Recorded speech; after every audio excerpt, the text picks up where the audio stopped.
Me da muchísimo gusto tener en Ultra a nuestro ex cónsul general en Nueva York, ex embajador en Reino Unido, un internacionalista del ITAM, pero además, y en esta faceta, un escritor constante, continuo. Diego Gómez Piquer, qué gusto.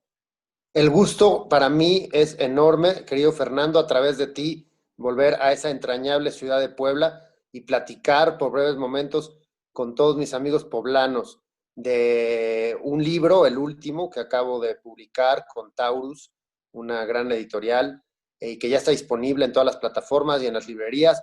Por supuesto, la mía predilecta ahí en la ciudad de Puebla, que es Profética, para que vayan y lo compren. Luis. Un libro que habla de una ciudad fundamental para los Estados Unidos y para el mundo, que es Nueva York. Cartas de Nueva York, crónicas desde la tumba del imperio. Me inquieta mucho el título. Primero, Cartas de Nueva York. A ver, ¿son cartas que tú le escribiste y le mandaste a alguien o son cartas imaginarias? Un ejercicio que estás haciendo tú para escribir y poder verter ahí cosas que a ti te inquietan. De cierta manera es un ejercicio literario. Son cartas que quizá no llegaron en su momento al destinatario, pero que a través del libro lo harán y que están dirigidas a personajes, a instituciones que han sido protagonistas de estos 4 años. El libro tiene dos vertientes, ¿no? Esta parte epistolar y por otro lado una parte de fechas, temporal, ¿no? Empieza en el 2020 con la terrible crisis que vivimos todos ahora, el coronavirus, y que golpeó específicamente a Nueva York de forma muy dura, y se va hasta el 2016 en torno a la campaña presidencial del entonces candidato Donald Trump. Son 4 años en los que el país vecino al nuestro, pero que también es propio, no podemos olvidar los millones de mexicanos, entre ellos millones de poblanos que viven allá, un país que también es nuestro, 4 años que han cambiado la historia de los Estados Unidos y que han cambiado también la historia del mundo y que de cierta manera nacieron o tienen su génesis en Nueva York. Entonces, el libro trata por estas dos vertientes de hacer un retrato de estos 4 años que han sido fundamentales para la historia del mundo. Fundamentales y para mí inexplicables, Diego. Yo no me explico cómo una persona inculta, tramposa en su vida personal, supremacista que desprecia a todos los demás, hasta donde sabe acosador de mujeres llegó. Pero todavía me explico menos el hecho de que en esta elección haya estado tan cerrado. La mitad de Estados Unidos, o casi, avala a este individuo, que es avalar una serie de conductas, yo diría que rayan en lo antisocial. ¿Cómo explicar eso? Creo que es una pregunta que tiene muchas capas.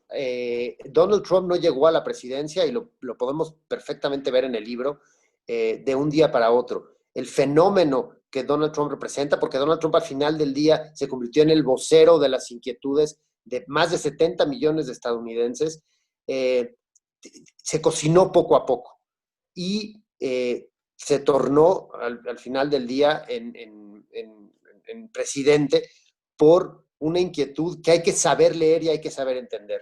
Creo que hoy más que nunca, y esto trato de enfatizarlo en el libro, y Nueva York es un excelente ejemplo para ello, tenemos que estar abiertos a escuchar y a tratar de entender y a tratar de ponernos en los zapatos del otro para poder llegar al centro y a puntos medios y poder superar esta grave etapa por la que estamos viviendo, no solo en los Estados Unidos, sino en todo el mundo, una etapa de polarización, una etapa de, pues de rompimiento del contrato social.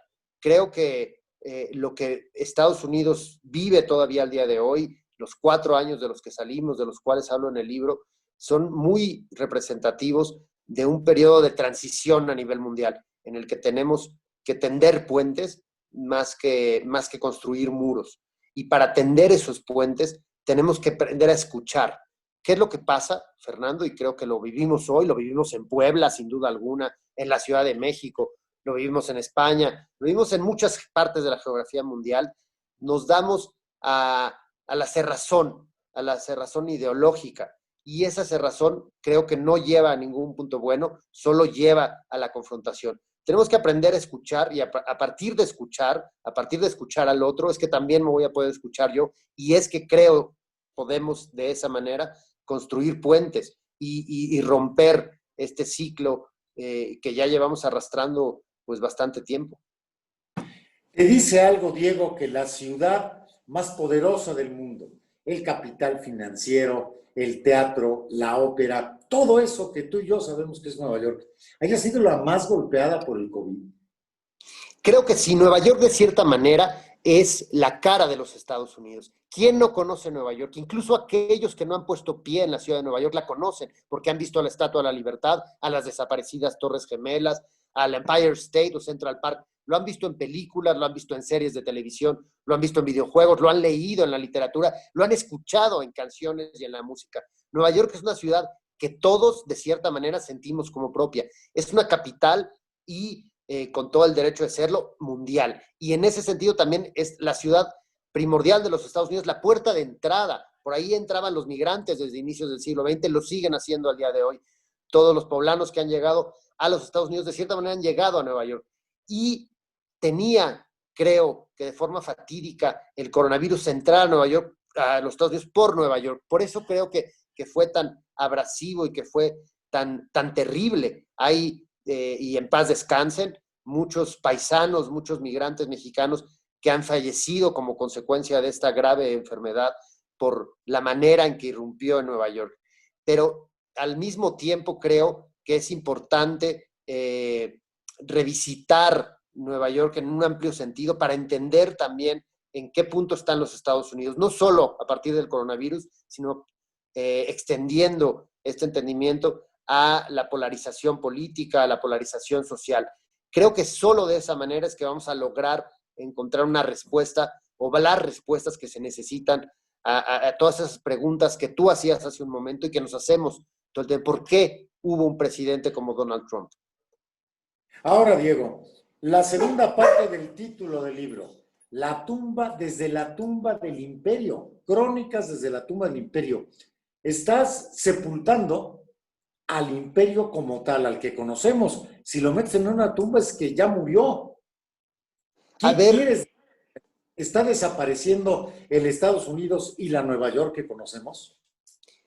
Nueva York creo que tiene una calidad y una cualidad muy particular. ¿Y cuál es esa, Fernando? Tú no lo podrás negar.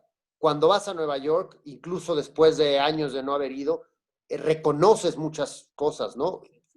De repente te encuentras con esa ciudad que llevas tiempo de no ver. Es decir, Nueva York es inmutable, Nueva York no cambia, pero al mismo tiempo Nueva York cambia constantemente. Y Nueva York ha cambiado de forma fundamental a lo largo de los 4 años de la presidencia de Donald Trump.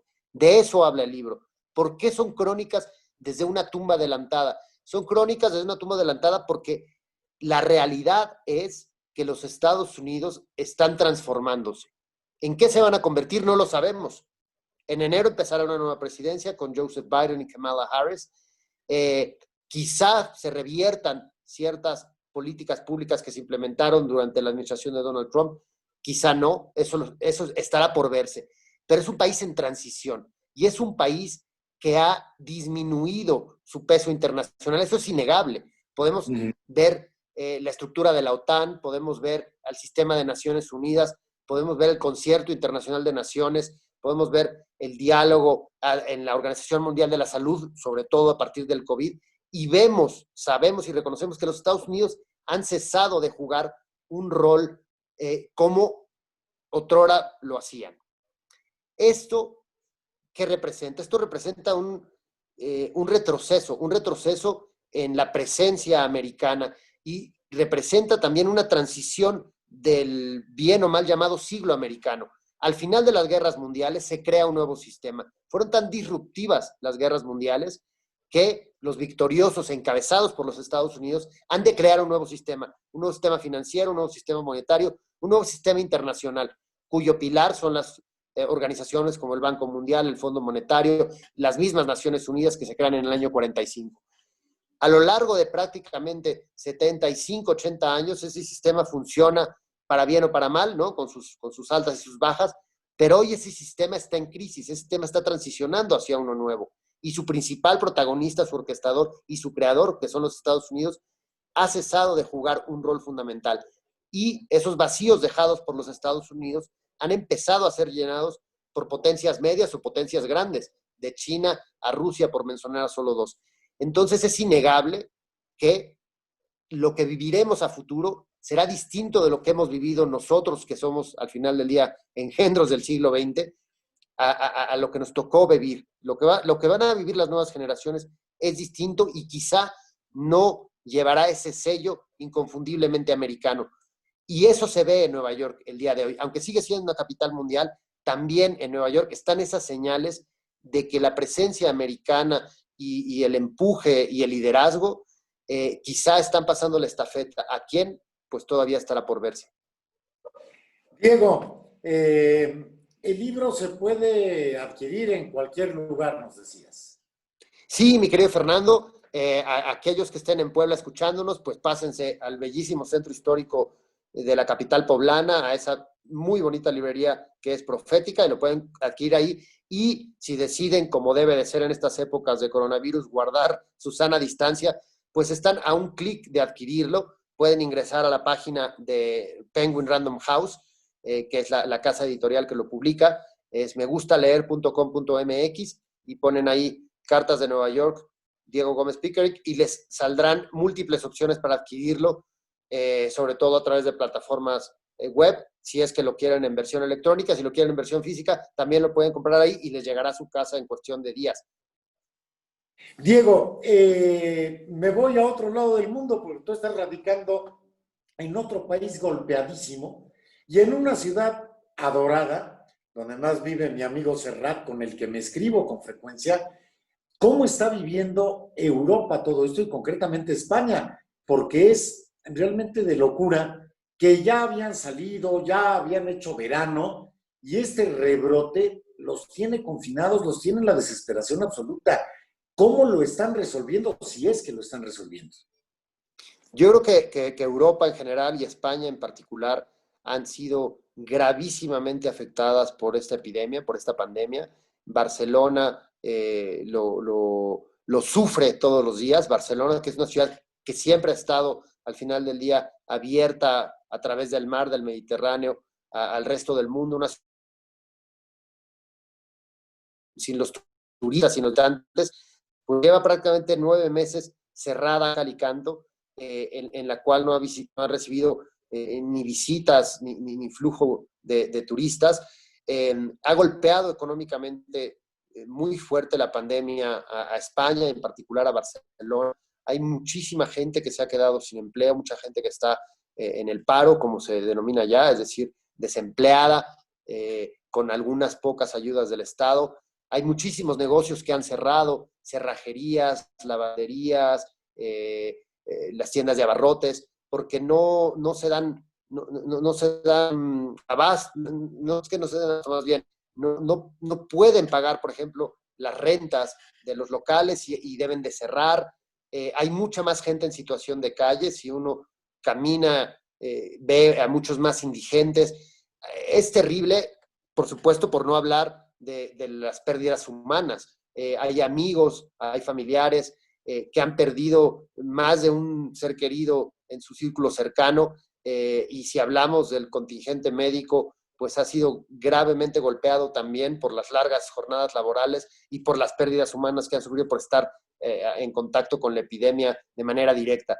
Creo que España está viviendo uno de los momentos más difíciles de su historia moderna. Me atrevería a pensar que desde la guerra civil no hay una situación tan complicada, y sin embargo, y lo digo como mexicano viviendo allá, a mí me ha dado la oportunidad de ver la resiliencia del pueblo español y las ganas de salir adelante y de estar de cierta manera unidos. Creo, y en el caso catalán es muy claro, que cuestiones que llevaron a la polarización política extrema, como fue el proceso independentista, hoy están en segundo grado. Están, de cierta manera, puestas de lado, porque hoy la prioridad es, ¿no?, salir juntos de este tema, y eso a mí me da esperanza.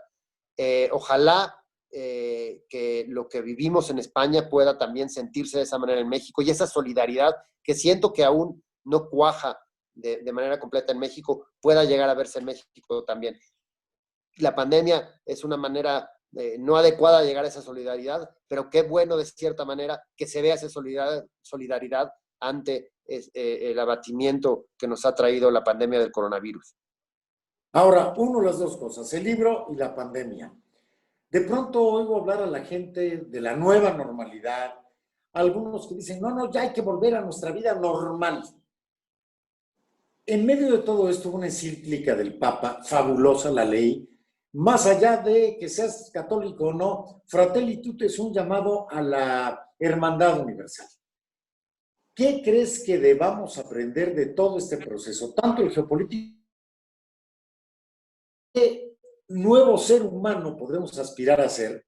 Yo no quisiera ser el mismo de antes, no quisiera estar obsesionado con el celular más nuevo y con el consumo. No digo no usarlo, pero no esa obsesión por tantas cosas que hoy te das cuenta que son de gran ayuda para ciertas actividades como esto que estamos haciendo, pero que se volvieron cadenas para el ser humano, cadenas de consumo, cadenas de tiempo que nos están amarrando.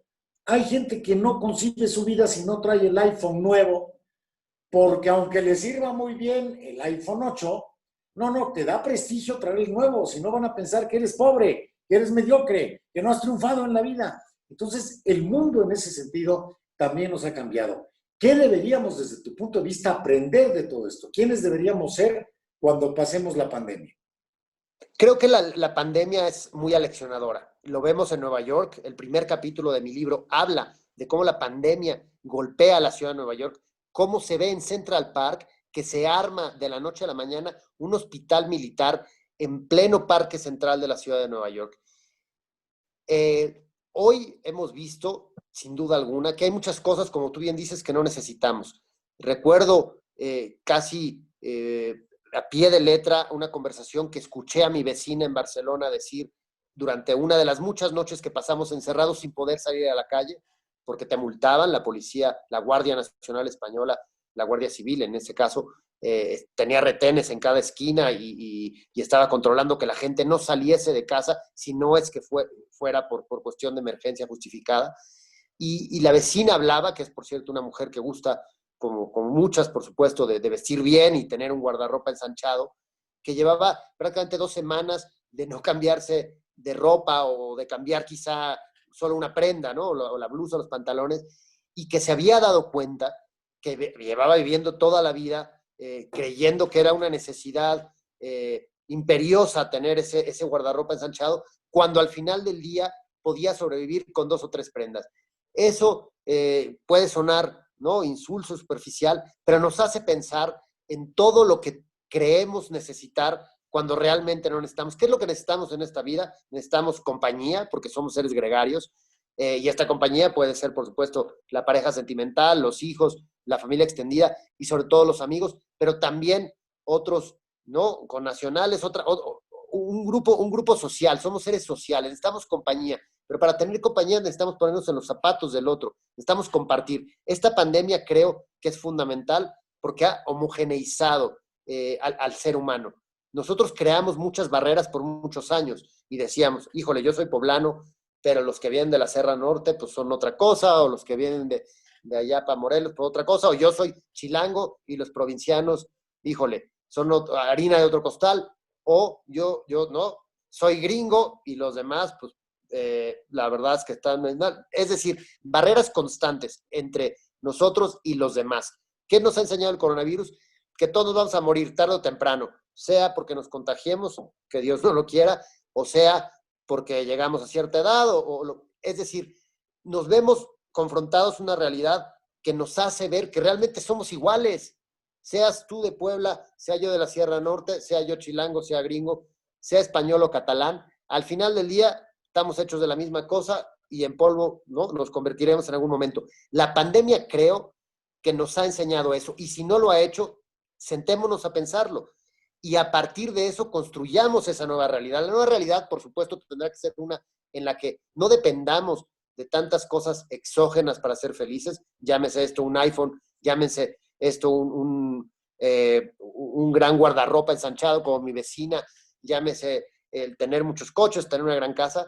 Más allá de todo eso, la pandemia creo que nos tiene que igualar en el sentido humano y entender que podamos ser rojos o morenos, blancos o güeros, en lo político, en lo étnico, en lo ideológico, pero somos lo mismo. Y a partir de que somos lo mismo es que podemos llegar a un entendimiento. Ese es el entendimiento que se ha perdido y que creo que la pandemia, espero, nos ayude a recuperar. Diego, pues te agradezco el tiempo. No creas que me gusta mucho entrevistar a alguien sobre un libro que no he leído, pero tenía prisa por platicar contigo porque nos ilustraras y de alguna manera, pues ahora, aunque no he leído el libro, tomo esto como una preparación, como un prólogo privado de tu parte para Ultra, para todos nosotros, para que podamos llegar a tu libro. Te mando un fuerte abrazo, Diego. Me da muchísimo gusto que conservemos una amistad que brotó de manera muy natural y que yo valoro mucho. Y te pregunto, ¿con qué quieres despedir esta conversación que de verdad disfruto mucho contigo? Querido Fernando, gracias por la oportunidad de estar de nuevo contigo aquí en Ultra. Gracias por ser ese entrañable que siempre llevo conmigo de Barcelona a Nueva York, de Londres a la Ciudad de México. Y me despediría invitando a todos a que el 17 de noviembre, es decir, el próximo martes, nos acompañen en punto de las 7 p.m., de las 7 de la noche. Haremos un Facebook Live a través de Gandhi, de las librerías Gandhi, en el que ahondaremos sobre el libro. Me acompañará David Miklos, un gran escritor mexicoamericano, y les daremos algún par más de primicias sobre ese libro que espero pronto puedan leer. Y sin duda, espero pronto poder ir a saludarte a ti en lo personal a Puebla y a todos mis queridos amigos poblanos. Y me dará mucho gusto que vayamos a comer, que además aquí, lo sabes, se come de maravilla. Diego, muchas gracias, te mando un abrazo. Muchas gracias, un abrazo, Fernando.